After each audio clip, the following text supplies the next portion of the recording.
మావోయిస్టుల సంచలన ప్రకటనకు సంబంధించిన బ్రేకింగ్ వార్త ఇది. ఆయుధాలు వదిలేస్తామని అమిత్ షాకి లేఖ రాశారు. మావోయిస్టు పార్టీ అధికార ప్రతినిధి అభయ్ పేరిట లేఖ విడుదలైంది. కాల్పులు విరమిస్తామని ఆ లేఖలో పేర్కొన్నారు అభయ్. ఆపరేషన్ కగార్తో దూకుడు మీదుంది కేంద్రం. సో 2 ఏళ్లలో 100 మంది మావోయిస్టులు హతమయ్యారు.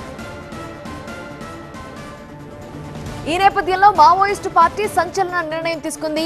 ఆయుధాలను వదిలి సాయుధ పోరాటానికి తాత్కాలిక విరమణ పాటించాలని నిర్ణయించింది. దేశంలోని పీడిత ప్రజల సమస్యల పరిష్కారం కోసం ప్రజా పోరాటాల్లో పాల్గొంటామని తెలిపింది. ఈ విషయాన్ని వెల్లడిస్తూ పార్టీ అధికార ప్రతినిధి అభయ్ పేరుతో ఒక ప్రకటన విడుదల చేసింది.